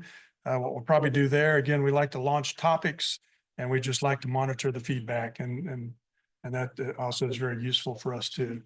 You can also get involved like you're doing tonight, which is the first item on the calendar there. We obviously go to all the district advisory boards. I think we're hitting 3 tonight, and I think we hit the other 2 more Wednesday, and then maybe 1 next week, if I remember right. So, you know, go to your district advisory board meeting like you're doing tonight. We'll have a city council workshop on May 27th, in which we'll basically provide an update on everything I've talked about tonight. By the way, we presented at a workshop, I think on March 25th, if I remember right. And I think we had one in January. Those are all online. You're welcome to look at those anytime. Well, I was gonna say they're interesting. I leave that to your judgment whether you think they're interesting or not, but a lot of information out there that you can see if you go to our website or on YouTube. You can always go to YouTube and hit the search bar and type in something like Wichita City Council budget retreat or something like that, and it'll probably pop up. So we'll have a workshop on May 27th. A big date for us is June 15th. That's the date when Sedgwick County will tell us what our property tax valuation growth is going to be. That'll create a lot more certainty in our budget process. Right now, we're just making educated guesses. And, you know, I'm not a real estate professional, so maybe my guess isn't right. I think it's probably pretty close, but we'll find out for sure on June 15th. So our financial picture may change materially, better or worse, or it may stay the same depending on what the county gives us in. But you'll probably see coverage in the media on or around that day on what our valuation growth is going to be. Then we'll also have another workshop on the 24th of June. That one is kind of a check-in with here's what we've heard. Here's how we're probably going to structure everything. Are we on the right track? Because the manager will present his budget on July 15th. That's when he'll present the budget. He'll also, you mentioned revenue neutral rate earlier, Celeste, that's the date by statute that we have to decide if we're going to exceed the revenue neutral rate. In the past we have, it's probably a good idea to do, even if we don't intend to do it, because this leaves you flexibility. If you don't vote to exceed the revenue neutral rate at this hearing, you're pretty much locked in. If you vote to exceed it here, you're not locked into doing anything, but you have the flexibility to make that decision later after you receive more feedback. We'll have an evening meeting currently scheduled for August 7th. We've done that now for 3 or 4 years, been very successful. We've gotten a lot of feedback at those meetings. Then we'll have a third public hearing on August 19th, probably at the normal time. And then finally, the big day is August 26th. That's the day in which the city council will be asked to adopt the final budget. Obviously, you're welcome at any of these meetings during public comment or specifically on the budget agenda item.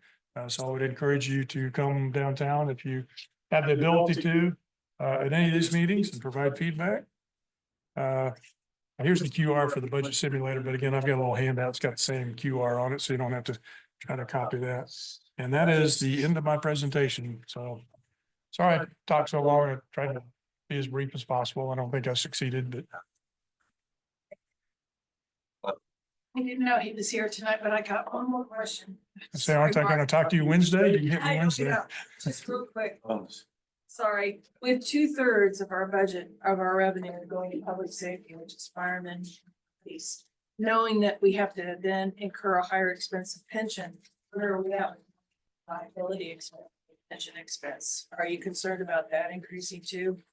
Yeah, I mean, we're not fully funded. I don't know that very many pension systems in the United States are, but I will tell you this, we are funded better than most public plans in the United States. We're somewhere in the 90% range, upper 80s, low 90s. It fluctuates year to year. But you know, our pension system's strong basically for three reasons. One, we do a really good job of monitoring our money managers and we rebalance frequently and we look at asset allocation, all those kinds of things. But probably the biggest reason that we're in pretty good shape is for years and years and years, the city council every year has allocated the recommended amount for city contributions. You don't see that in a lot of pension systems, but you also don't see a lot of pension systems funded at 89, 90%. That's really the secret to our success. We haven't cut corners in the past. It's really tempting to cut your pension rate contribution. I mean, look at the state of Kansas. They did that for years and years and years.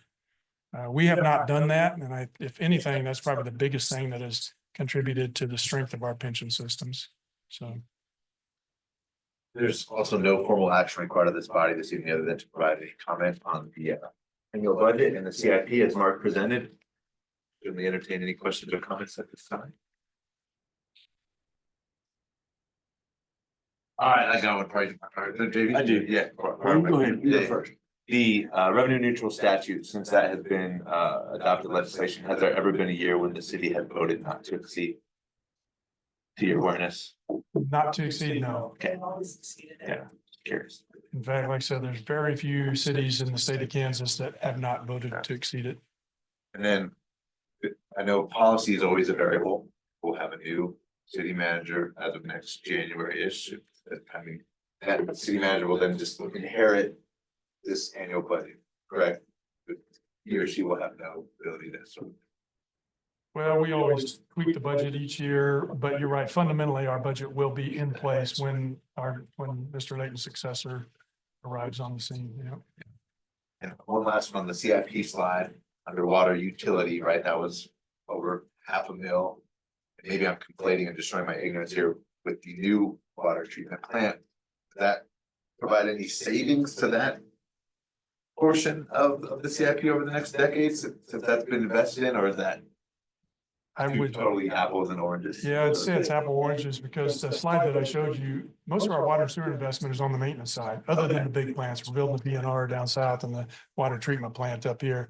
Those are huge investments, but a lot of that slide that, I don't know, 600-700 million, whatever the number is, most of that's maintenance. I mean, again, we got to take care of our infrastructure. We got a lot of water infrastructure to take care of.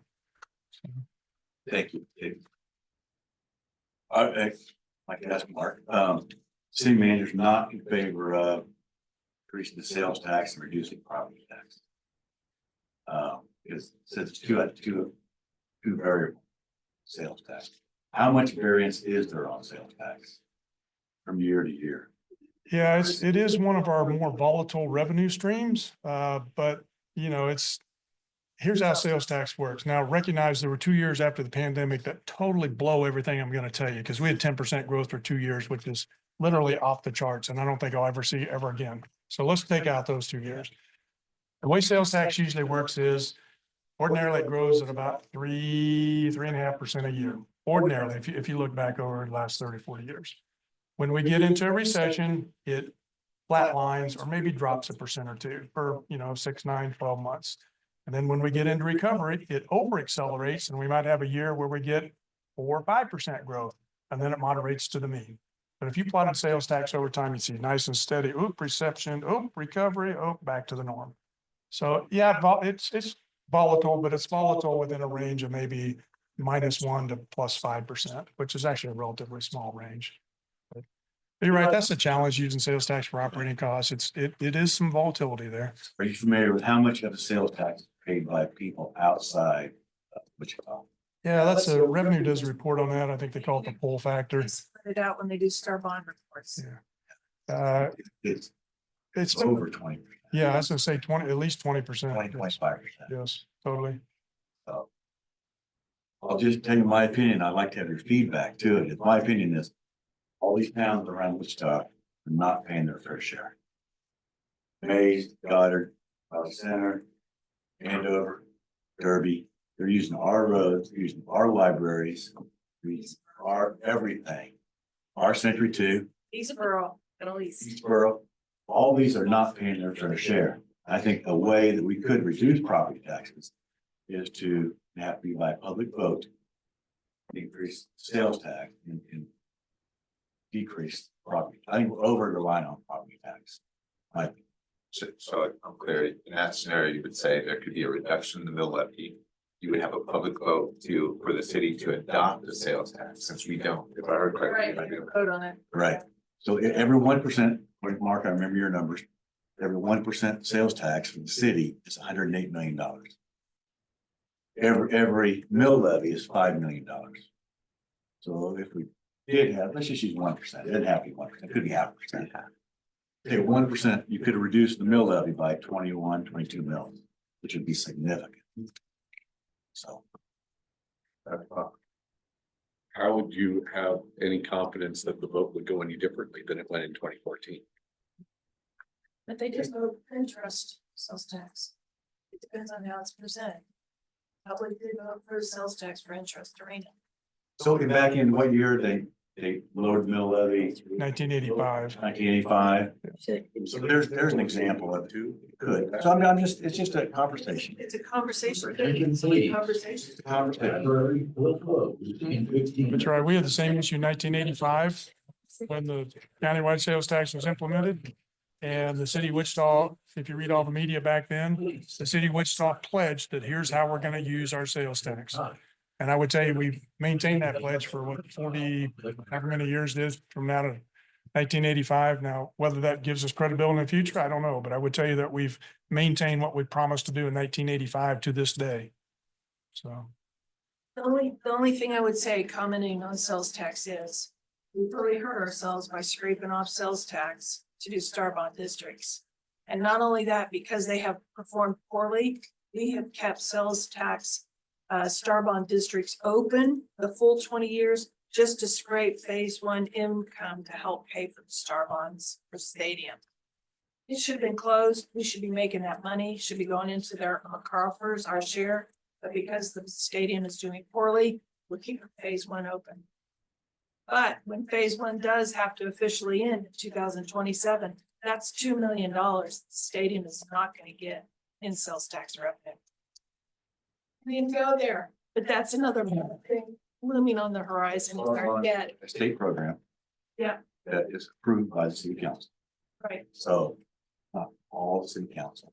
And it just depends on how those areas develop.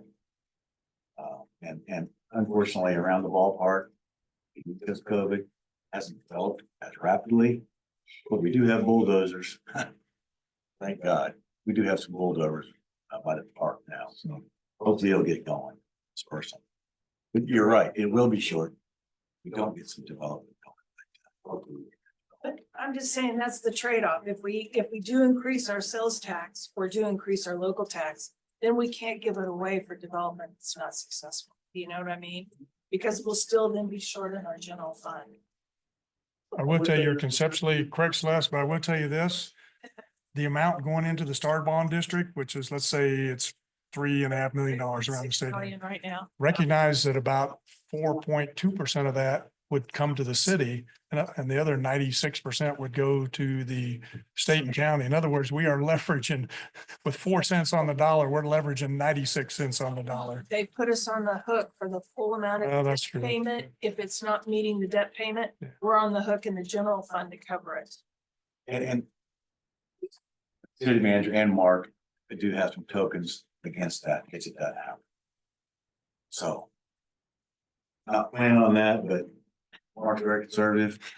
And if that happens, hopefully fun to take care. I try to hide that. I didn't know I it know. came out.